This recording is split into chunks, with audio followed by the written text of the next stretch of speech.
Bonjour à tous. Moi, je suis Madame Rondino Vanessa, donc je suis intervenante en prévention des risques professionnels au sein de votre service de santé au travail, le CMI-ECEST. Aujourd'hui, nous allons aborder tout ce qui est prévention des risques liés au travail sur écran. Ce webinaire va durer plus ou moins 1 heure. Et surtout, n'hésitez pas à poser des questions, voilà, s'il y a des choses qui ne sont pas claires ou si vous voulez des compléments d'information. Alors, l'objectif de ce webinaire, c'est de vous apporter des recommandations au niveau de l'installation au poste de travail, de peut-être faire des rappels sur des mesures de prévention que vous avez déjà mis en place, et aussi de vous donner des petits points de vigilance sur l'installation, le matériel, l'environnement de travail. Le webinaire du coup est enregistré, il vous sera envoyé par la suite, puisque nous avons toutes vos coordonnées normalement, et avec des documents qui pourront être annexes, au niveau par exemple des plaquettes dont on pourra parler, voilà, ce genre d'informations. Alors, pourquoi vous êtes inscrit? Donc, j'imagine que le travail sur poste informatisé est quelque chose de très présent dans vos structures. Euh, et en plus, c'est vrai qu'on ne s'en rend pas forcément compte, mais ça peut engendrer plusieurs troubles pour la santé.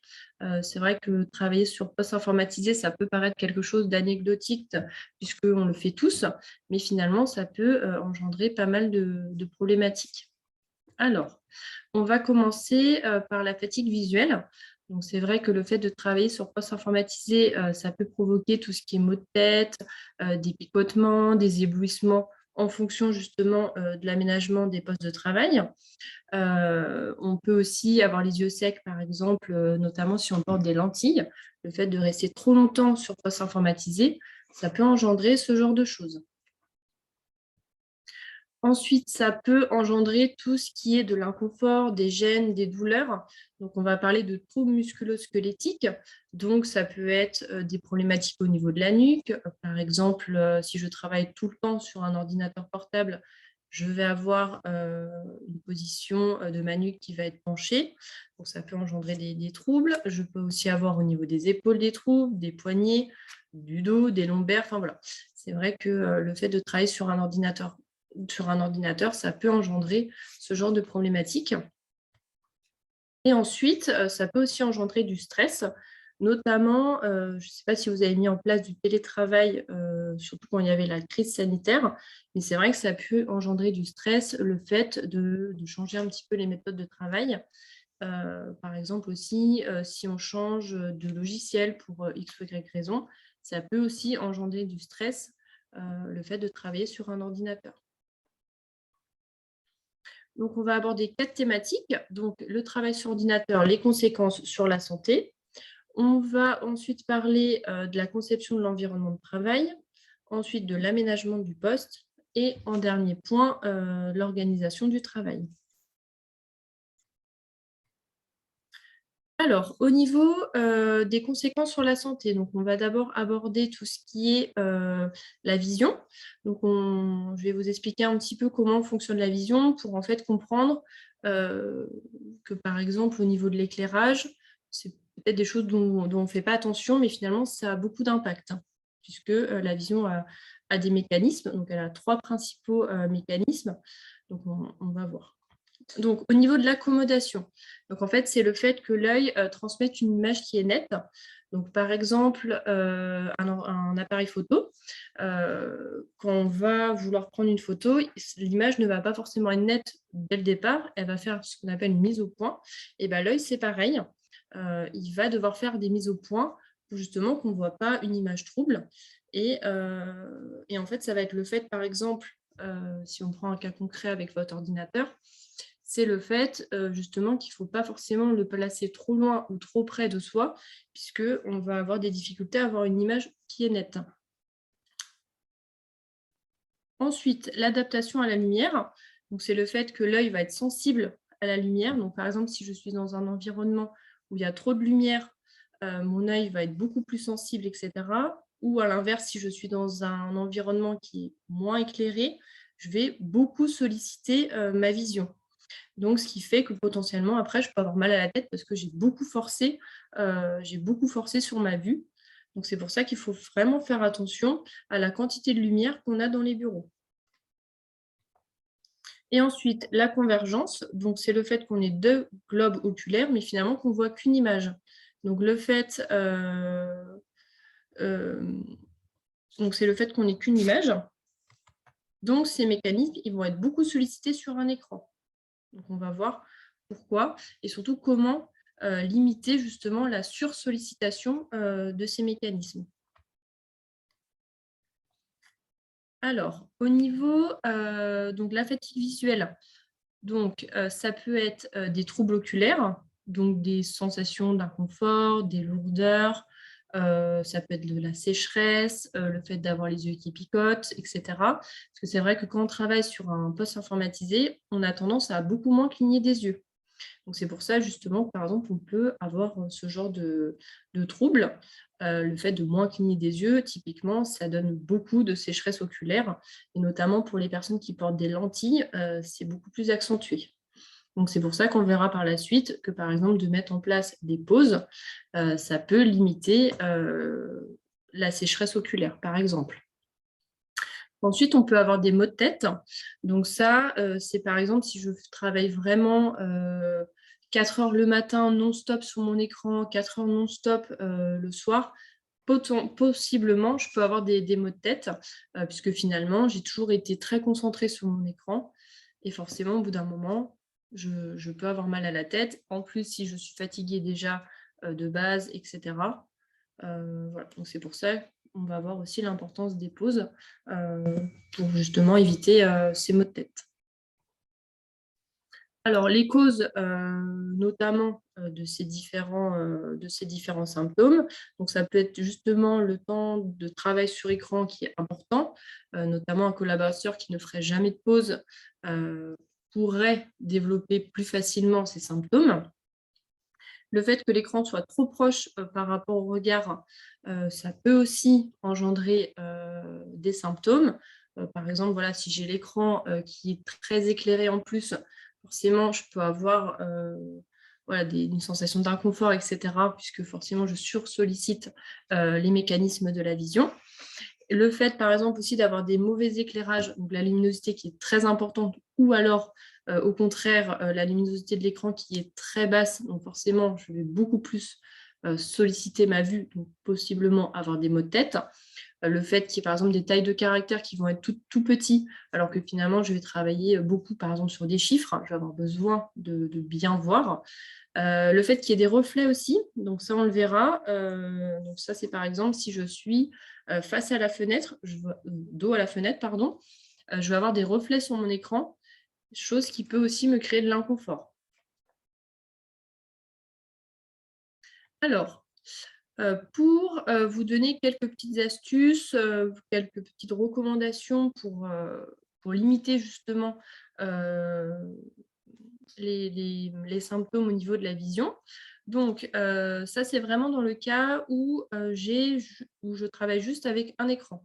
On verra par la suite que des fois, vous pouvez travailler enfin, les collaborateurs peuvent travailler sur un double écran, sur un ordinateur portable, voilà, sur, plein de configurations différentes. Là, c'est vraiment, heu, le cas où je travaille juste sur un écran. Alors, donc, on essaye d'avoir l'écran en face de l'utilisateur centré par rapport à ses épaules. Donc ça, c'est aussi bien pour la vision, aussi bien par la suite, on verra pour, tout ce qui est les troubles musculo-squelettiques, puisque finalement, quand j'ai mon écran face à moi, je ne suis pas tordue, en fait, sur le côté. Je suis vraiment centrée.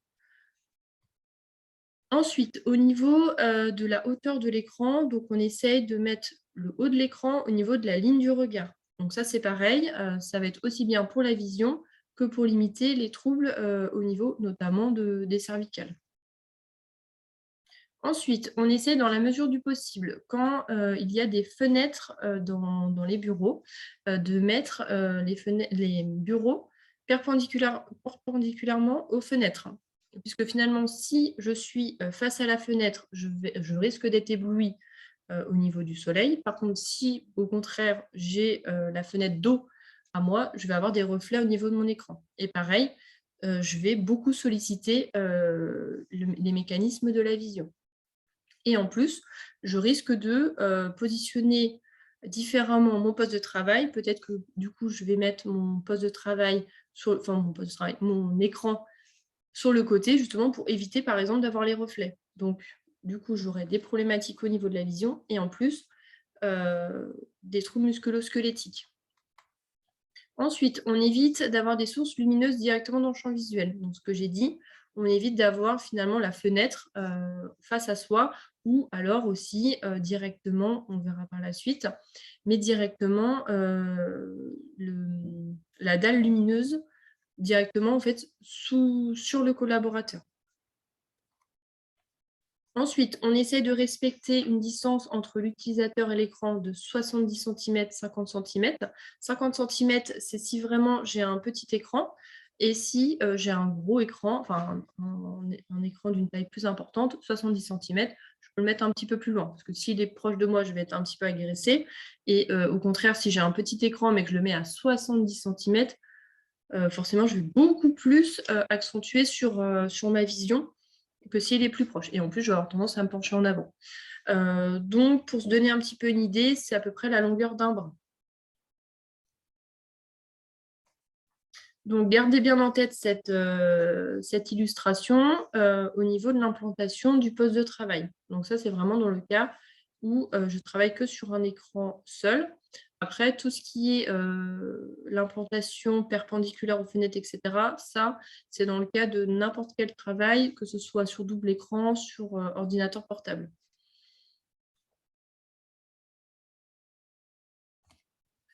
Alors, ensuite, au niveau toujours de la luminosité, donc on essaye d'avoir un éclairage qui est suffisant et homogène.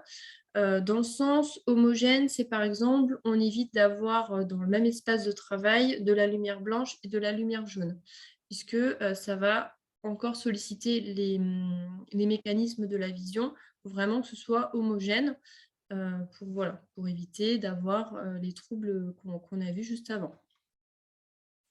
On essaye d'adapter les réglages de l'écran. Donc, au niveau de la luminosité, on évite d'avoir un écran qui est trop éclairé ou au contraire sous-éclairé. On essaye de reposer sa vue périodiquement, c'est-à-dire qu'on essaye toutes les 20 minutes de décrocher son regard 20 secondes. Décrocher son regard, ça ne veut pas forcément dire voilà, j'arrête ma mission, mais du coin de l'œil, je regarde si je ne reçois pas un mail. Ça, ce n'est pas décrocher son regard, c'est vraiment j'arrête de regarder, je regarde devant moi. Et après, je peux faire des petits exercices justement, parce que c'est vrai que sinon 20 secondes juste à fixer un mur comme ça peut être un petit peu long. Mais voilà, on a quelques exercices qu'on peut faire. Ça, les exercices-là vous seront communiqués par la suite. On a une plaquette justement qui décrit un petit peu tous les exercices que les collaborateurs peuvent faire. Et on n'hésite pas aussi à inciter un petit peu ses collaborateurs à faire contrôler la vue. Je ne sais pas si au niveau des mutuelles, par exemple, ils peuvent bénéficier de ce service, mais ça peut être bien aussi dans les communications de leur rappeler que c'est important de faire attention à sa vue, même si aujourd'hui je n'ai pas de problème de vue, demain je peux très bien en avoir, surtout si je passe beaucoup de temps sur mon écran, ça peut être un accélérateur de problèmes de vue. Alors, au niveau maintenant des troubles musculo-squelettiques, donc c'est tout ce qui est problématique au niveau du dos, au niveau des cervicales, au niveau des poignets, etc. Donc là, on va faire un focus sur le dos. Donc là, vous avez les différentes sections du dos. Moi, je vais vraiment me focaliser sur la partie en jaune, donc, qui est les lombaires, puisque c'est cette partie qui est vraiment beaucoup sollicitée et c'est celle aussi où on peut avoir le plus de problématiques. Alors, donc en position debout, donc je suis en position neutre. Donc on voit que les disques invertébraux, donc en fait c'est une partie qui est gélatineuse et qui sert un petit peu d'amortisseur au niveau des vertèbres. Bon, par exemple, quand je marche, j'ai pas de douleur. Par contre, on voit que quand on est en position assise, Du coup, ces disques intervertébraux sont un peu pincés.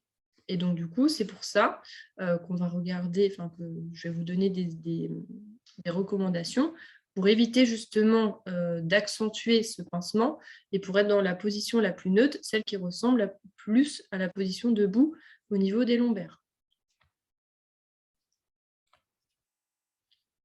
Alors, donc la position, ce qu'il faut bien garder en tête, c'est qu'il faut que la posture soit la plus neutre possible.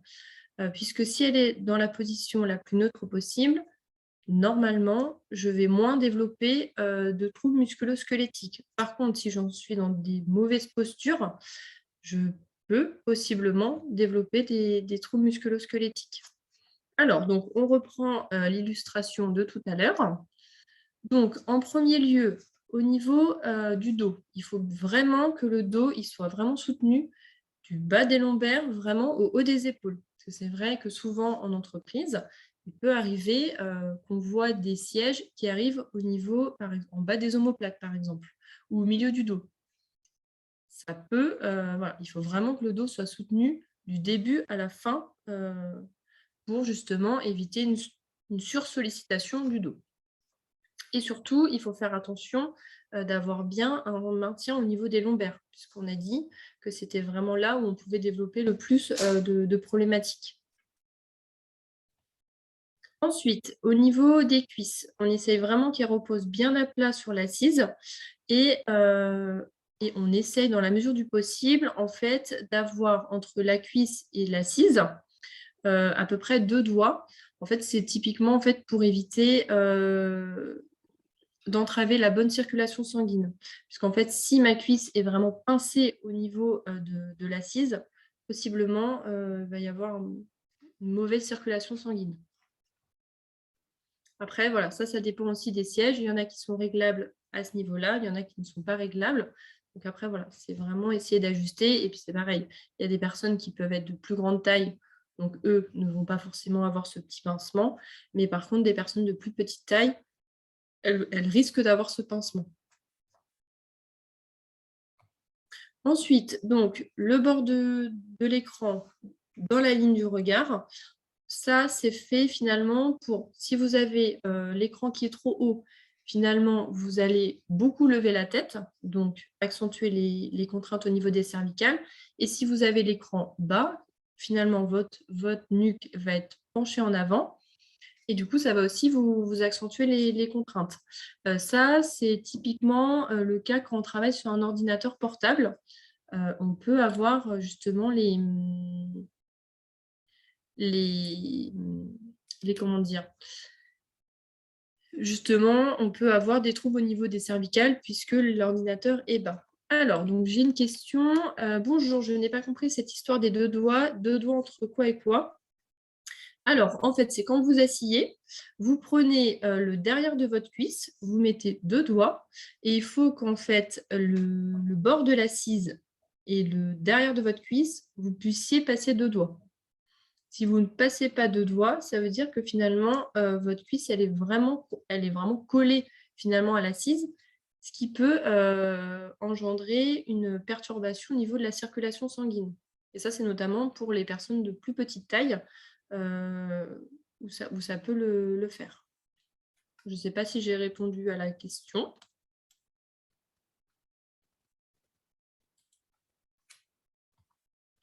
Alors. Et ensuite,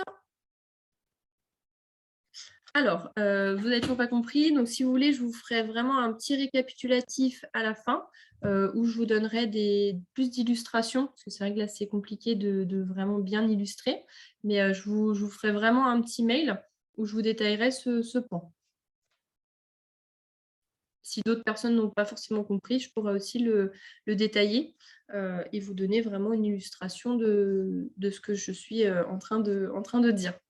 Alors, au niveau des pieds, c'est vrai que normalement, on règle d'abord le fauteuil avant de regarder en fait si je touche le sol. Donc, je règle le fauteuil et ensuite, je regarde si je touche le sol. C'est vrai qu'on a tendance d'abord à se positionner dans son fauteuil et regarder si je touche le sol. Ce n'est pas comme ça que l'on procède. Donc, une fois que j'ai réglé mon fauteuil, je regarde si je touche le sol et si je ne touche pas le sol, il faut forcément fournir un repose-pied. Parce que si la personne ne touche pas bien le sol, elle va soit se mettre par exemple en position de tailleur sur son fauteuil, soit elle va mettre ses pieds sur l'épiètement. Et ça, encore une fois, ça va empêcher la bonne circulation sanguine puisque je vais pincer au niveau de ma cuisse. Les pieds doivent vraiment reposer stablement devant soi.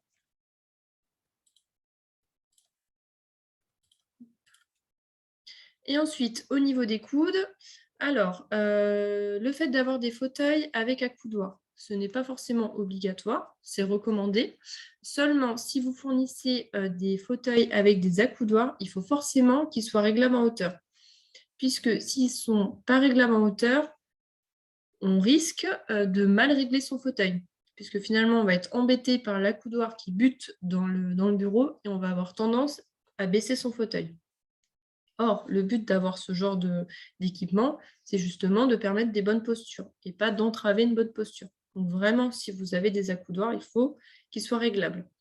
Alors, le but de l'accoudoir, donc, c'est qu'il soit dans le prolongement du bureau pour qu'ensuite je puisse reposer mes coudes.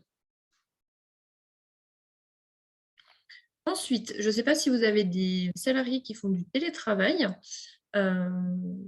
Mais en fait, si vous voulez, c'est pas toujours évident non plus d'avoir l'équipement pour des raisons économiques, pour des raisons de place aussi du salarié. Donc, on va essayer de lui donner des petites astuces pour qu'il essaye de reproduire ce qu'il a au bureau chez lui. Donc, par exemple, on va lui préconiser plutôt de travailler sur par exemple, sa table de salle à manger, plutôt si par exemple il a dans sa cuisine une table bar, on va plutôt lui dire: écoute, ce serait mieux si tu travailles sur une table, enfin ta table de salle à manger. Au niveau de la chaise, on essaye d'avoir une chaise qui couvre l'intégralité du dos. Si par exemple il a le choix entre un tabouret et une chaise de salle à manger, c'est mieux d'avoir la chaise de salle à manger. Donc ensuite, on peut lui préconiser de mettre un coussin sur son assise, puisqu'en fait, les tables de salle à manger sont bien plus hautes que les bureaux qu'on peut retrouver justement dans la structure. Et surtout, le fauteuil, la chaise, elle n'est pas du tout réglée en hauteur. Donc le fait de mettre un coussin, ça va permettre de le surélever et surtout d'éviter qu'il soit mal à l'aise ou vraiment dans des positions très contraignantes à cause de la taille du bureau, de la table.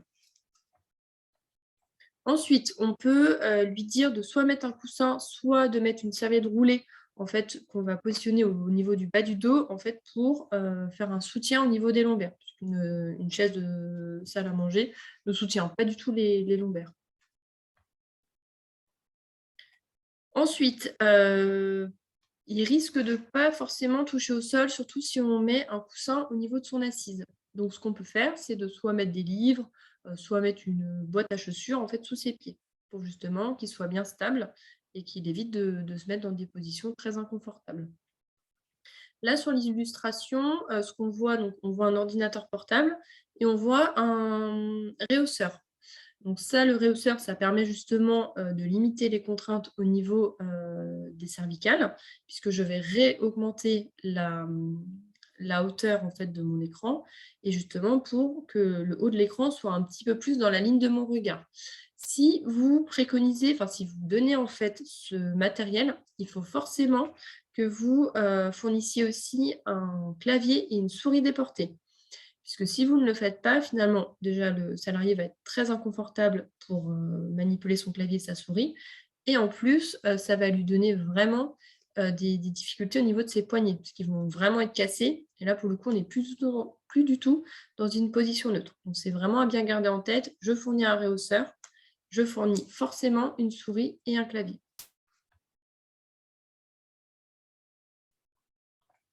Donc le but de cette position, c'est vraiment d'être dans la position la plus neutre possible et d'essayer de reproduire ce qu'on a au bureau.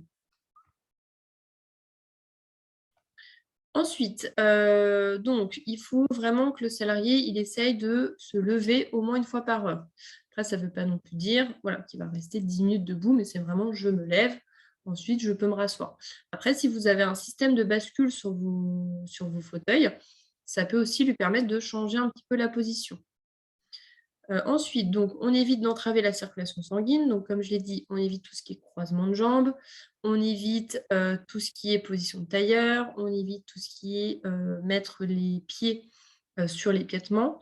Voilà, on essaye vraiment d'avoir les pieds devant. En télétravail, on évite tout ce qui est travailler dans son canapé et dans son lit. Alors surtout le lit, il n'y a jamais d'excuse pour travailler dans le lit, c'est vraiment non. Après, dans le canapé, on peut faire quelques exceptions. Par exemple, notamment, voilà, je suis en réunion, je n'ai absolument pas besoin de taper sur mon clavier. Je peux éventuellement travailler sur mon canapé, mais pas non plus 2, 3, 4 heures. C'est vraiment très, très ponctuel, voilà, en fonction de la configuration que la personne a chez elle. Mais en tout cas, le lit, ça, par contre, c'est non.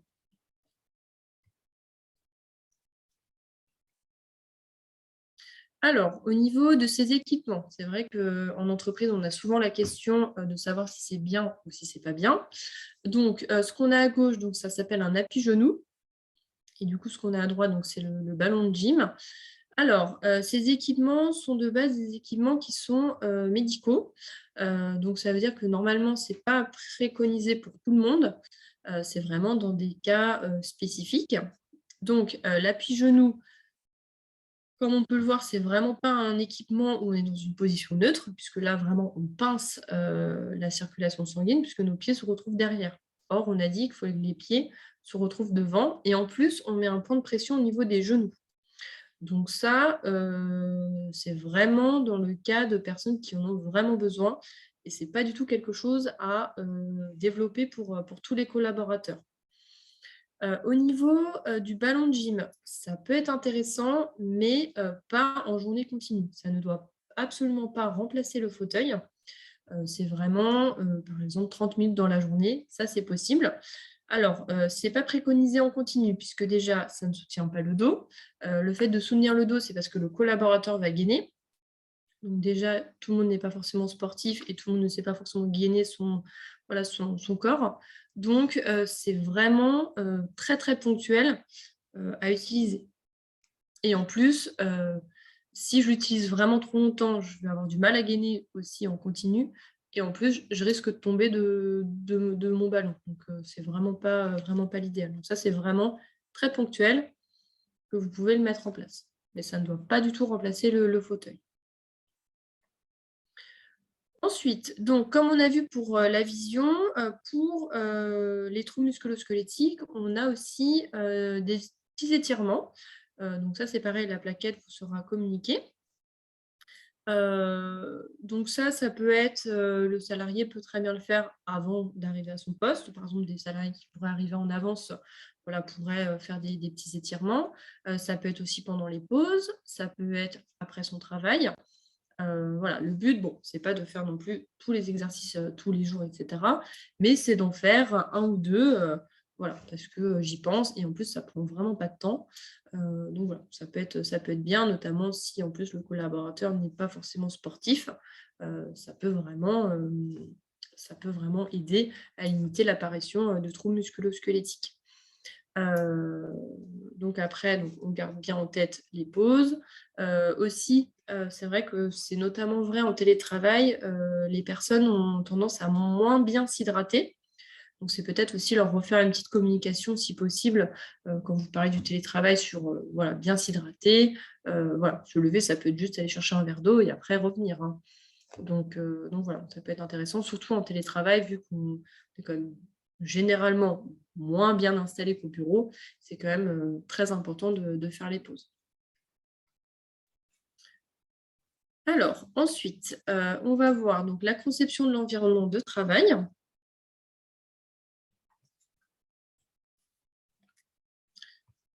Alors, au niveau du dimensionnement, au niveau de la position, enfin, l'organisation des postes de travail. C'est vrai que ça peut paraître des choses assez évidentes, mais on essaie quand même de garder des bonnes allées de circulation. Donc, au niveau de la norme AFNOR, donc, on a des recommandations. Donc, par exemple, au niveau de la largeur minimale pour passer, donc, on a des allées de 80 cm. Pour 2 personnes, donc ça va être 1,50 m et surtout ce qui va nous intéresser, c'est par exemple, pour pouvoir passer derrière un poste de travail qui est occupé. Donc ça va être 1,20 m.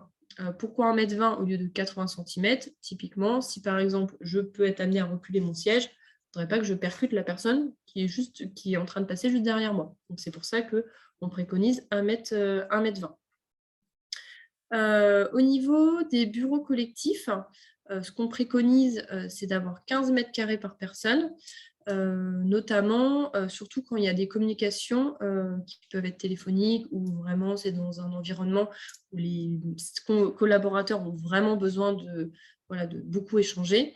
On préconise 15 mètres carrés par personne pour éviter d'avoir trop de brouhaha et d'être gêné dans son travail. Par la suite, dans la présentation, on verra un petit peu des petites astuces, enfin des préconisations pour limiter justement la gêne sonore.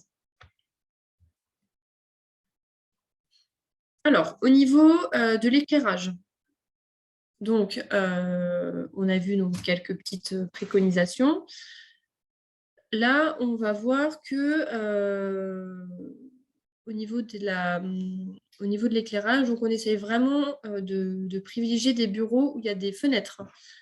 C'est vrai que quand il y a des fenêtres, déjà, bon, le collaborateur, normalement, est moins soumis au stress, et cetera. C'est vrai que la lumière du jour, ça évite ce genre de enfin, ça peut éviter ce genre de problématique. C'est vrai que quand on travaille dans un bureau où il n'y a pas du tout de fenêtre, le collaborateur a tendance à moins être bien installé, à être comment dire, moins bien. C'est comme travailler, par exemple, face à un mur. C'est pas forcément ce qui est préconisé. Après, voilà, on fait toujours avec les locaux, et cetera. Surtout sur Paris, c'est pas toujours évident. C'est vrai que c'est des installations au poste de travail qu'on évite. Donc, on essaie encore une fois donc d'avoir un niveau d'éclairage suffisant, uniforme et homogène. Donc, comme je vous disais, pas de lumière blanche avec de la lumière jaune dans le même environnement de travail. On évite par exemple d'avoir des halogènes, des LED, etc. Enfin voilà, trop de sources lumineuses différentes, on évite. Et aussi, par exemple, c'est déjà arrivé en entreprise que par exemple un spot soit défectueux ou alors qu'il y a une lumière qui clignote. Voilà, c'est un petit peu dommage de laisser comme ça. Donc, c'est soit vous faites un petit rappel, par exemple, au collaborateur pour lui dire que si il y a un problème d'éclairage, qu'il faut remonter à telle ou telle personne pour qu'on puisse intervenir, parce que c'est vrai que si personne remonte le problème, voilà, la personne qui est en charge de faire ça, sauf si vous faites des inspections régulières des locaux, elle ne peut pas le savoir. Donc, c'est vraiment, voilà, c'est aussi chaque collaborateur est aussi un petit peu responsable de son espace de travail. S'il constate qu'il y a une anomalie, voilà, c'est pas hésiter à le remonter. Donc, on a dit que les écrans devaient être, dans la mesure du possible, placés perpendiculairement aux fenêtres. Si par exemple, ce n'est pas possible, que vraiment, avec la configuration des locaux, ça ne passe pas pour que ce soit perpendiculaire et qu'on est obligé de les mettre parallèlement aux fenêtres, on essaye de mettre à minima des stores, justement, pour éviter d'avoir les reflets et les éblouissements. Ensuite, en entreprise, donc on peut avoir 2 sources d'éclairage, donc tout ce qui est éclairage direct, donc c'est-à-dire les luminaires au plafond, ou l'éclairage indirect, tout ce qui est lampe. Au niveau de l'éclairage direct, on évite en fait d'avoir directement la source lumineuse sur le salarié. On essaye vraiment de mettre les postes de travail entre 2 luminaires au plafond pour justement éviter encore une fois les reflets. Et au niveau de l'éclairage indirect, c'est vraiment, on essaye de le mettre à proximité du poste de travail pour que quand même c'est une utilité. Parce que des fois, c'est vrai qu'on voit les lampes de travail qui sont très loin et finalement, ça n'a pas beaucoup d'intérêt. Après, au niveau des lampes, etc., ce n'est pas une obligation d'avoir une lampe sur chaque bureau. C'est vraiment si on constate qu'il y a un manque de lumière, soit naturelle, soit au niveau d'éclairage direct, on peut mettre un éclairage indirect. Ensuite, au niveau de l'ambiance sonore, donc on essaye de ne pas dépasser 50 décibels quand il y a des communications verbales. Et après, on essaye globalement de ne pas dépasser 55 décibels dans les espaces de travail, puisqu'après, ça peut engendrer des difficultés au niveau de la concentration de travail. Par exemple, on peut, par exemple, isoler les imprimantes si vraiment on est dans un environnement de travail où on a beaucoup besoin d'imprimer. On va, par exemple, se dire: «Bon, imprimante, est-ce qu'on ne peut pas la mettre ailleurs que dans le bureau?» Alors, donc des petites astuces, enfin des petites préconisations justement pour limiter les contraintes liées aux ambiances sonores. Donc, après c'est pas toujours évident quand vos locaux sont déjà en place, mais voilà, ça peut être par exemple si vous déménagez ou, si vraiment vous voulez faire des travaux, c'est se dire: «Ah oui, c'est vrai qu'on m'a déjà parlé de ça, faudrait peut-être aussi que je le prenne en compte», parce que c'est vrai que, voilà, aujourd'hui je l'avais pas forcément pris en compte. Donc on essaye, d'avoir une hauteur qui est limitée. C'est forcément plus la hauteur du plafond est haute, plus forcément le son peut se diffuser. Ensuite, on peut par exemple mettre des dalles acoustiques absorbantes. Donc on va mettre au plafond, donc justement en fait pour, éviter, voilà, trop de brouhaha. Ça peut être aussi, l'isolation des équipements bruyants. Donc par exemple, comme je vous ai dit, l'imprimante qu'on peut, voilà, mettre dans une autre pièce. Voilà, si vous avez des équipements, qui peuvent être bruyants et qui sont vraiment beaucoup utilisés, on les met dans la mesure du possible dans une autre pièce ou alors, typiquement pour l'imprimante, c'est est-ce que finalement on ne peut pas changer notre méthode de travail et beaucoup moins imprimer et plus passer par exemple par des choses dématérialisées ou alors, si j'ai besoin vraiment de travailler sur des documents papier, est-ce que finalement je ne pourrais pas, mettre un deuxième écran? Ça on va le voir par la suite, comment on installe, mais voilà. Est-ce qu'on ne pourrait pas finalement, faire autrement que par exemple, l'imprimante? Ensuite, on peut mettre des traitements acoustiques au sol. Donc ça, c'est pareil, ça permet en fait de réduire les bruits, quand il y a des impacts. Et ensuite aussi, on peut jouer sur la distance entre les postes, ou alors mettre tout simplement des poses, d'écran acoustiques qui sont adaptées.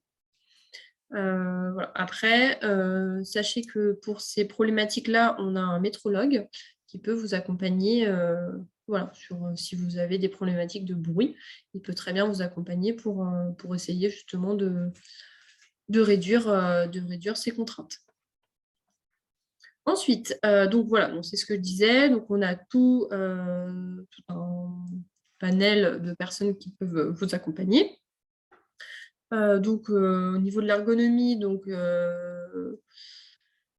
on a des ergonomes, on a une ergonome architecte justement qui peut vous aider sur l'implantation, vraiment des bureaux en amont, si par exemple vous déménagez. On a, des psychologues du travail qui peuvent vous aider justement à l'accompagnement par exemple du changement, si voilà, si c'est le cas. Voilà, donc on a plein de personnes qui peuvent vous accompagner justement sur ces problématiques. Ensuite, donc l'aménagement du poste. Alors, donc là, on va voir, parce que là, c'est vrai que je vous ai parlé vraiment du cas où on n'a qu'un écran, mais finalement, même si on a quand même des principes ergonomiques, il y a quand même des variantes, puisqu'on ne travaille pas tous sur un écran simple. Voilà, même au niveau des collaborateurs, on n'est pas tous, de morphologie identique. Il y a des femmes, il y a des hommes, on n'a pas le même âge, on n'a pas, tous la même sensibilité au niveau de la santé et cetera. Donc, on va voir un petit peu, sur quoi on peut jouer, pour justement prendre toutes ces différences en compte. Donc, on peut regarder au niveau du siège, on va regarder au niveau du plan de travail, au niveau de l'écran et au niveau des périphériques de saisie. Alors, au niveau du siège, donc, on essaye vraiment de l'adapter aux collaborateurs. Après, c'est vrai que quand on change le parc, on ne peut pas faire non plus forcément du cas par cas. Mais après, quand un collaborateur vous sollicite et vous dit: «Attention, mon siège, ça ne va pas» et cetera, on peut peut-être regarder de pourquoi ça ne va pas et est-ce que finalement, ce siège est vraiment adapté à cette personne? Notamment, je disais par exemple pour les personnes de petite taille, s'il n'y a pas vraiment de réglage au niveau de l'assise, au niveau de la profondeur et cetera, ça peut être problématique. Donc on peut jouer donc sur la hauteur de dossier, donc il y a des sièges qui sont réglables à ce niveau-là. Au niveau de la profondeur de l'assise, justement c'est là où je reviendrai sur l'histoire des 2 doigts. Au niveau donc des piétements, donc généralement c'est du 5 branches. La hauteur d'assise aussi, c'est important. Ça, c'est vraiment le minimum, c'est la hauteur d'assise. Il faut vraiment, que tous vos fauteuils soient réglables à ce niveau-là et au niveau de la taille des accoudoirs, c'est pareil. Il y en a qui sont réglables, il y en a qui ne sont pas réglables, il y en a qui sont réglables en profondeur et cetera. Donc, ça, c'est vraiment des choses qui sont à prendre en compte quand vous changez votre siège. Il y a aussi, le système de bascule. C'est le fait que je suis assis et en fait, juste en me mettant un petit peu en arrière, je vais basculer et ça, c'est très bon aussi, parce que c'est vrai que même si on donne des préconisations de: «Il faut se tenir comme ça» et cetera, c'est vrai que c'est quand même compliqué, même si on fait des pauses, de vraiment, tenir cette position toute la journée. Donc c'est vrai que d'avoir le système de bascule, ça permet un petit peu de se relâcher et après de revenir. Donc ça, c'est pareil, je vous communiquerai donc la plaquette sur, comment choisir un fauteuil de bureau. Hop, au niveau, de l du poste de travail, donc on essaye de prendre en compte la hauteur. Bon, généralement, c'est assez normé, hein, mais bon, après des fois, on peut avoir des plus ou moins hauts en fonction justement aussi du collaborateur, de la profondeur. Si par exemple, j'ai un collaborateur qui a besoin de plein de choses, je vais éviter de lui fournir un bureau où il y a pas du tout de profondeur. Heu, donc voilà, donc on essaye vraiment d'adapter aussi. Après, il existe aussi, des postes de travail, réglables en hauteur. Donc par exemple, ça peut permettre de travailler en position debout. Ça, c'est pareil, c'est vraiment du cas par cas, parce que travailler debout toute la journée, c'est pas forcément non plus une bonne idée. Vraiment, ce qu'il faut garder en tête, c'est d'essayer de changer les postures. Donc si vous préconisez des bureaux assis, debout, c'est très bien. Mais par contre, faut bien garder en tête que c'est pas pour travailler en continu dessus. En continu, en position debout. Voilà, donc après on évite tout ce qui est, couleurs brillantes au niveau des bureaux. On essaie vraiment, d'avoir des couleurs mates, tout simplement pour éviter tout ce qui est reflets et éblouissement, justement au niveau de la vision, pour pas, sursolliciter, les comment dire? Les mécanismes de la vision. Donc voilà, donc c'est vraiment je fournis un matériel, ce qu'il faut vraiment garder en tête, c'est je fournis un matériel, peu importe que ce soit le siège, le bureau, l'écran et cetera, c'est est-ce que c'est vraiment adapté aux tâches du salarié? Ah, je vois qu'il y a une question. Alors, quelle est la hauteur standard du bureau? S'il n'est pas réglable en hauteur, ça implique à peu près, alors, donc la hauteur standard d'un bureau, pardon, c'est à peu près 60-70 centimètres. Après, s'il n'est pas réglable en hauteur, non, ça implique pas forcément, le repose-pied puisque finalement, ça va être, au niveau du réglage du siège que ça va jouer.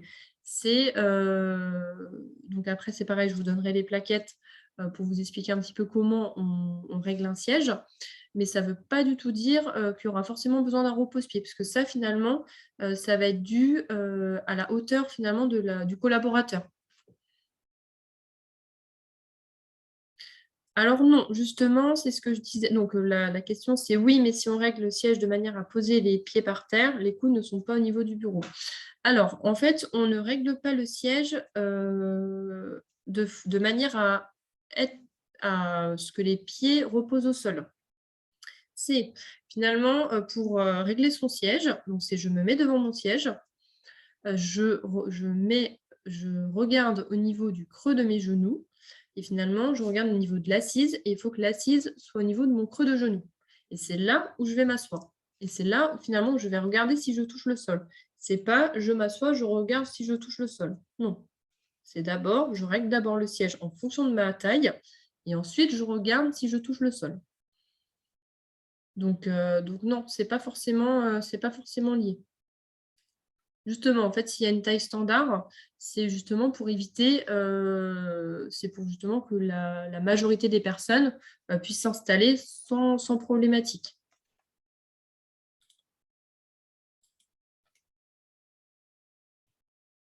Alors, au niveau de l'écran, donc ce qui est préconisé, c'est qu'il faut qu'il soit réglable en hauteur, puisqu'encore une fois, s'il n'est pas réglable en hauteur, soit il va être trop haut pour la personne, soit il va être trop bas. Donc forcément, ça va faire des contraintes au niveau des cervicales. Après, on a toujours le système D, de mettre des ramettes de papier, mais c'est quand même pas l'idéal, pour les collaborateurs.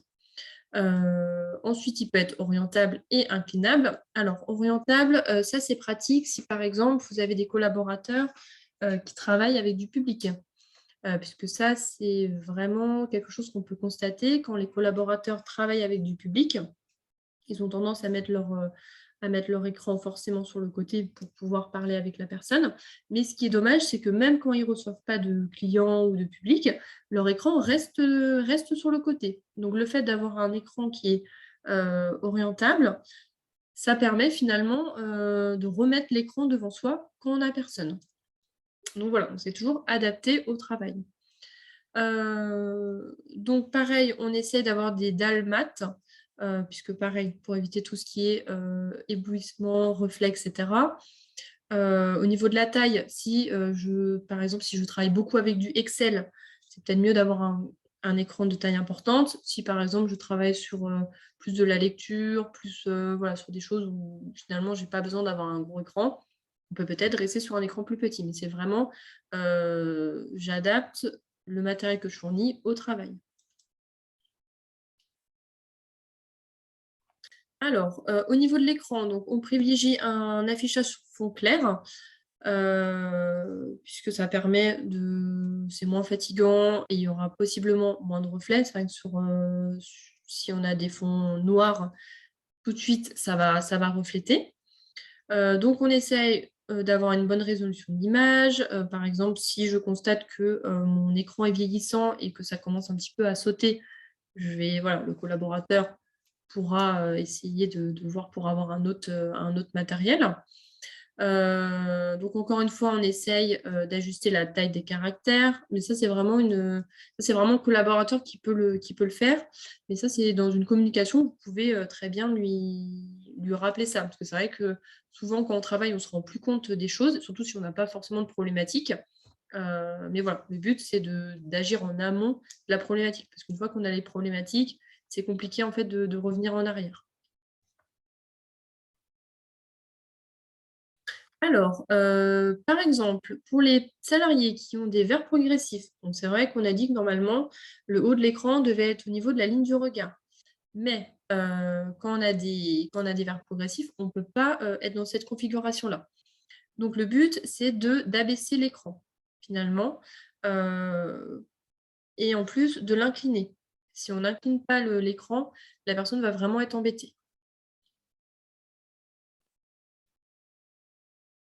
Alors, au niveau du double écran, donc on a 2 configurations. Soit j'utilise les 2 écrans simultanément et c'est vraiment j'ai les 2 écrans devant moi, avec un petit angle. Il ne faut pas non plus qu'ils soient sur le même plan horizontal puisque ça va trop solliciter, mon cou. Là, en vraiment respectant l'illustration, je vais limiter mes contraintes au niveau des cervicales, puisque finalement, le principe veut que je n'aurai plus qu'à bouger les yeux ou vraiment très, très peu mon visage. Par contre, si le collaborateur travaille avec un écran principal, voilà, il fait vraiment son Excel et cetera et son écran secondaire, je sais pas moi, par exemple, c'est pour ses mails, il faut vraiment que l'écran principal, il soit centré au niveau de ses épaules et qu'ensuite le deuxième écran soit sur le côté. Parce que finalement, ça ne sert à rien d'être dans la première configuration, puisque je vais vraiment me servir que plutôt que d'un, il vaut mieux que j'ai vraiment l'écran bien centré et je vais avoir moins de contraintes au niveau des épaules, au niveau des cervicales et cetera. Alors, je vois qu'il y a une autre question. Alors oui, oui, vous et donc c'est: «Est-ce que nous recevrons cette présentation?» Oui, tout vous sera envoyé. Au niveau des plaquettes, que j'ai pu aborder, au niveau des étirements et cetera et évidemment le diaporama vous sera envoyé. Alors ça, c'est dans le cas où, des salariés peuvent travailler sur des documents papier. C'est vrai que, ça peut arriver que quand on se déplace dans vos structures, on voit que le le document est placé donc soit comme sur l'illustration, sur le côté ou soit, c'est ce qui arrive le plus souvent, entre le clavier et le collaborateur. Donc ça, c'est pareil, en fait, ça engendre des problématiques puisque finalement le clavier est très loin et du coup, je vais, être en hyper extension au niveau de mes épaules ou alors je vais être pencher en avant et cetera. C'est pas du tout, ce qui est préconisé. Le but, c'est de placer justement le document entre l'écran et le clavier puisque du coup, je peux mettre bien mon clavier à une bonne distance, on va l'avoir juste après et ça évitera finalement que je me penche et cetera. ou finalement que je me recroqueville dans mon fauteuil. Donc c'est ce qu'on appelle un porte-document. Après sur l'illustration, enfin sur la photo, on voit un porte-document qui est coulissable. Donc ça, c'est dans le cas où les personnes ont besoin de prendre des notes. C'est vrai que des fois, on nous dit: «Oui, mais j'ai besoin de prendre des notes, c'est pour ça que je les mets devant». Avec ce porte-document, ça permet finalement de prendre les notes, je le remets en haut et finalement, comme ça, au moins, je suis dans une bonne configuration de travail. Ensuite, au niveau des ordinateurs portables, donc c'est vrai que de plus en plus, c'est ce qu'on voit en entreprise puisqu'on va être, en flex office, on va se déplacer, on va faire du télétravail et c'est vrai que l'utilisation de l'ordinateur portable peut engendrer aussi un certain nombre de contraintes. Donc c'est vrai qu'on évite, de travailler en continu sur un ordinateur portable puisque on va notamment avoir des contraintes au niveau des cervicales.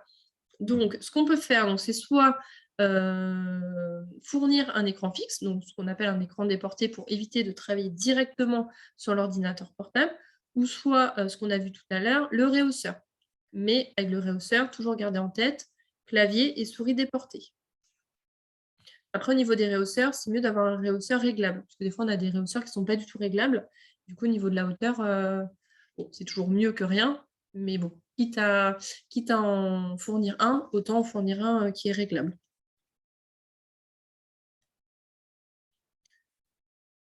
Alors, en télétravail, petit focus, s'ils ont un ordinateur portable, donc on essaye donc soit vous avez un réhausseur ou soit ils n'ont pas de réhausseur et là ils peuvent mettre des livres, voilà, ou ce qu'ils veulent, en dessous de leur ordinateur. Toujours le clavier et la souris déportés, et ensuite, voilà, on essaye de positionner l'écran de l'ordinateur à peu près à la longueur d'un bras. Si c'est un petit écran, on a dit à peu près 50 centimètres du regard. Ensuite, au niveau du clavier, il faut se poser la question, si vous fournissez des claviers déportés, est-ce que le collaborateur a besoin d'un pavé numérique? S'il n'a pas besoin de pavé numérique, ça ne sert à rien de lui en fournir un. Il vaut mieux avoir un petit clavier, parce que finalement, le but, en fait, c'est que tout soit centré au niveau de mes épaules. Donc si j'ai un petit clavier, je vais pouvoir bien positionner ma souris, éviter qu'elle soit finalement loin, parce qu'on ne s'en rend pas forcément compte, mais le fait d'avoir la souris vraiment décalée, ça peut m'engendrer des troubles au niveau de mes épaules. Et ensuite, le clavier, il est à peu près à 10 centimètres du bord du plan de travail, parce que s'il est trop loin, je vais vraiment être en hyper extension au niveau de mes épaules. Et s'il est trop près, je vais avoir tendance à rentrer mes épaules et forcément, je ne vais pas du tout être dans une position neutre. Donc ça, c'est pareil, je vous communiquerai une plaquette sur le clavier. Ensuite, au niveau du clavier, donc on a souvent, les petites, réglettes derrière.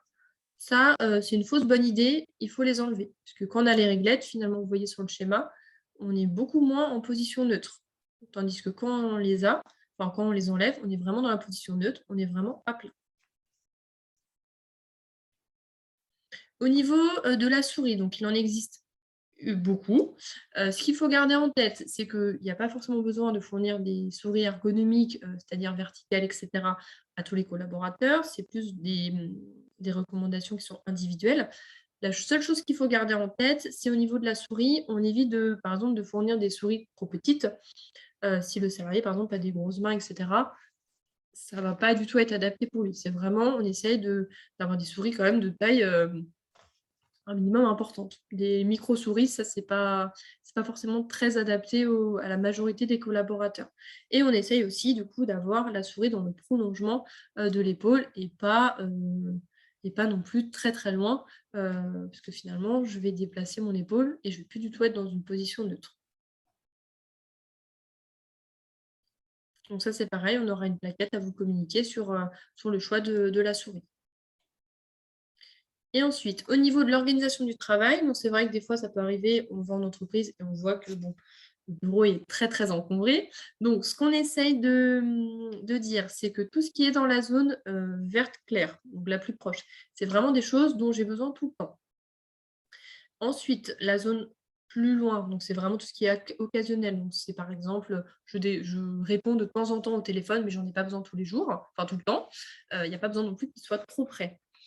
Donc ça, c'est à peu près la longueur d'un bras et par contre, tout ce qui est vraiment, la couleur vert plus foncé. C'est vraiment des choses dont je ne me sers pas du tout forcément et finalement, est-ce qu'il n'y aurait pas besoin de faire du tri dans ces affaires-là? Ça peut être aussi, à voir, quand on se pose la question.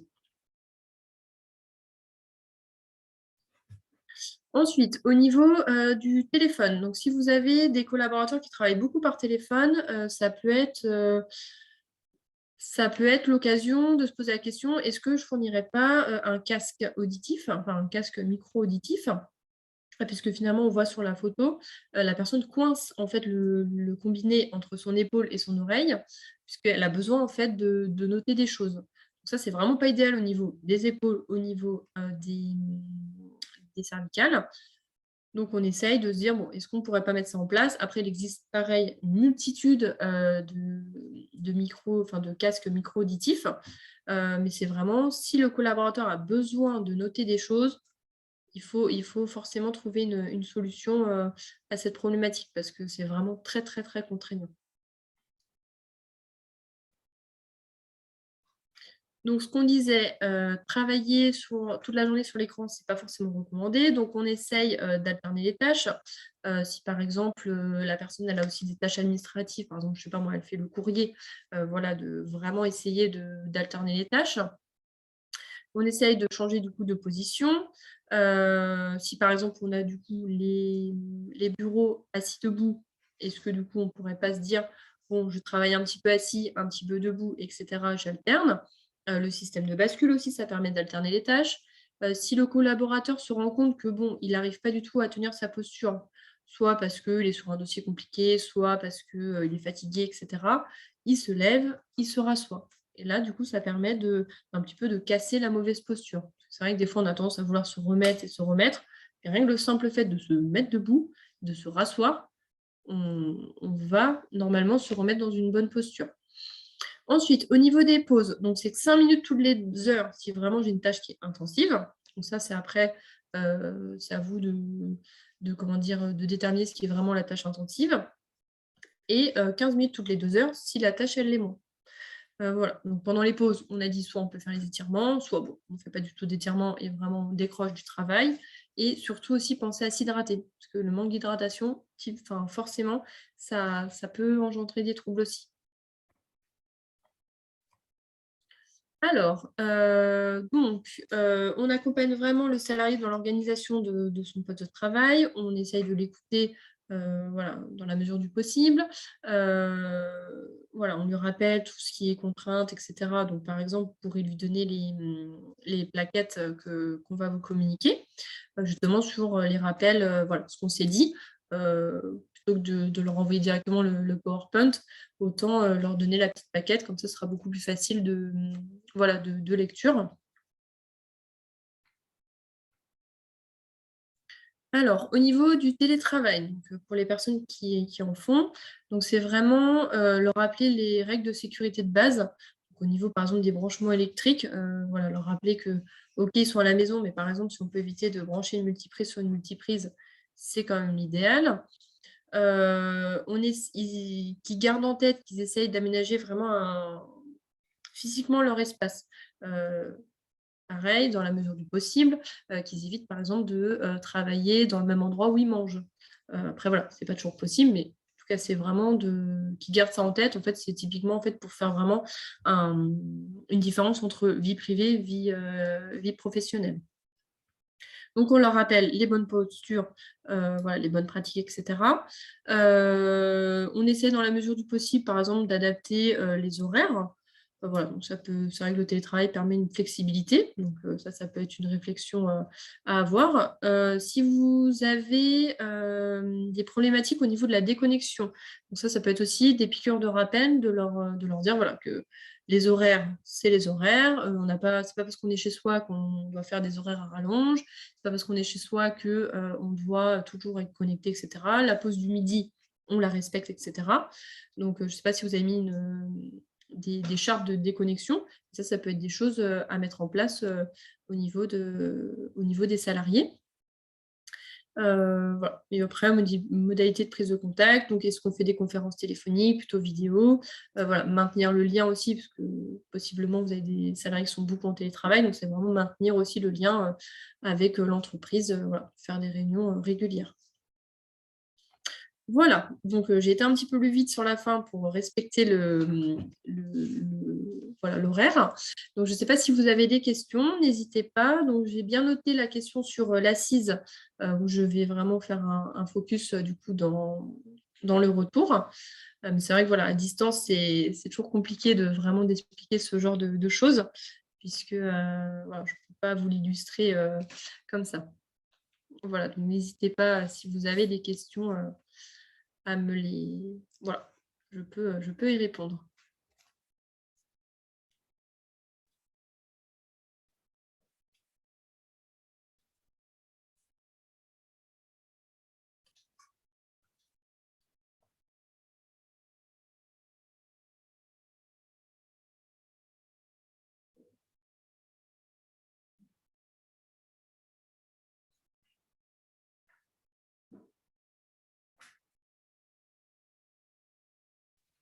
Du coup, pas de questions.